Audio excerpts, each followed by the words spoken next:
Hey everyone!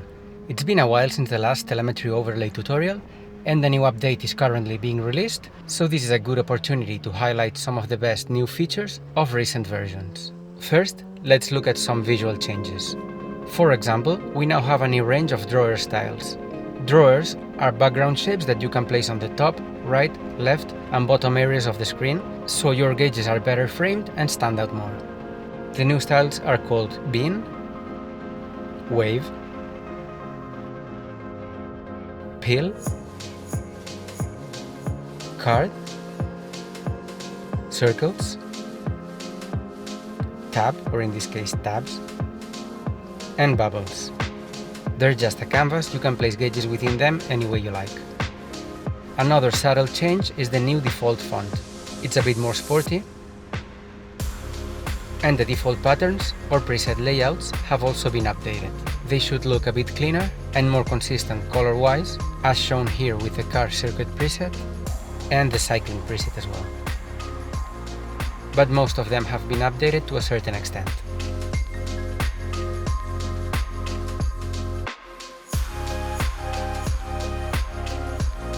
We've got new presets as well, like fitness and diving.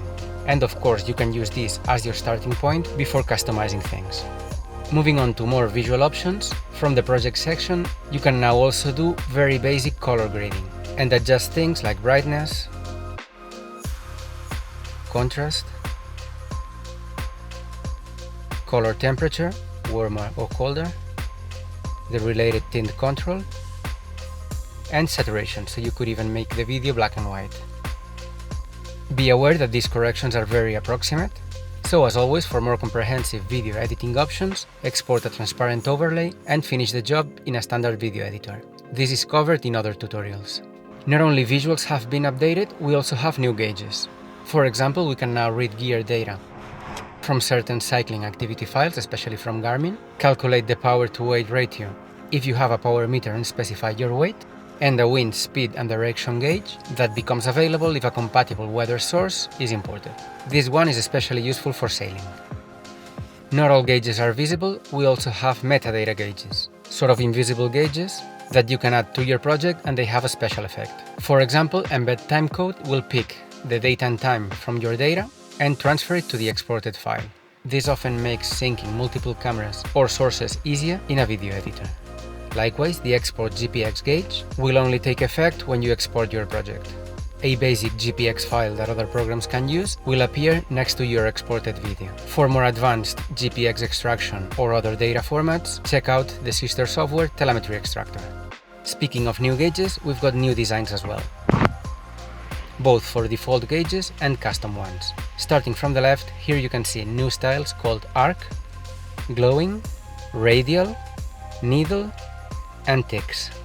Other gauges and custom gauges have also been improved with new features, but we won't get into all the details now. The next very important update is improved support for most brands and formats. So this means many devices and file types that were already supported, like AIM, FIT, Vbox, GPX, IGC, CSV, NMEA and so on, are now better understood, more data can be read from them and so on. This is especially important for the three main action camera brands, GoPro, DJI, and Insta360, including older newer models. But also, of course, new devices are now compatible. An interesting one is Tesla Dashcam videos. This can be very useful for analyzing a crash, an incident, or other details of a trip. Many more brands are now compatible. These include Vakaros, Dynojet, Subsurface, Blackbox, BYB, Skydio, Speed Angle, Hotel, Porsche, Transcend. You can learn more about how they are supported in the instructions manual and the website. But sometimes the data from your device may not be enough. For example, altitude data from a GPS can sometimes be inaccurate, or some sources like Tesla Dashcam may include no altitude whatsoever. For those cases, you can generate a Google Maps API key, see the link in the description or in the instructions manual, and introduce the key in the top right general settings.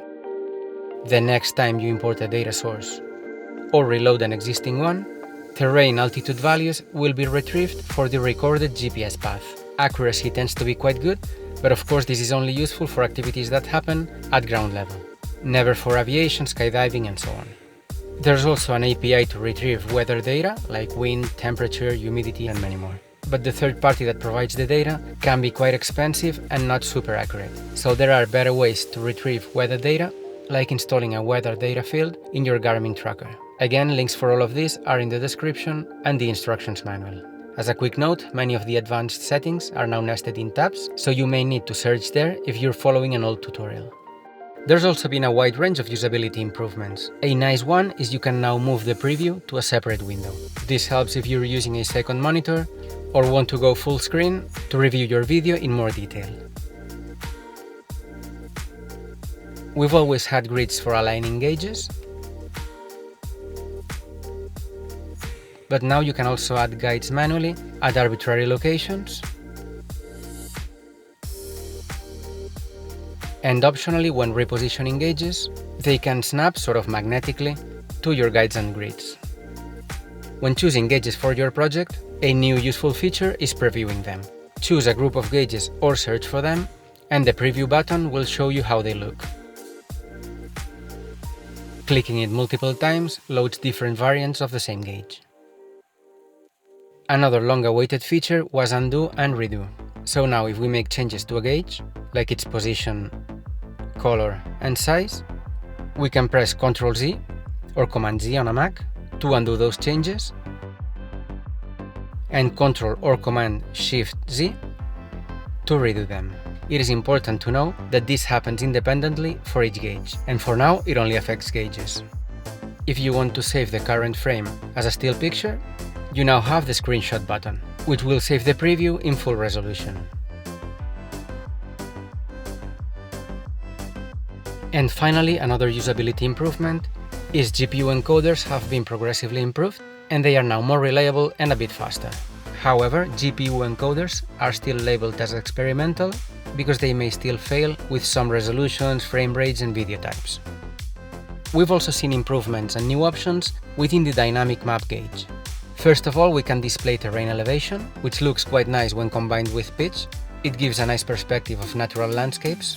And we've got the new dynamic map style. It's got 3D buildings, trees, and other nicely designed elements.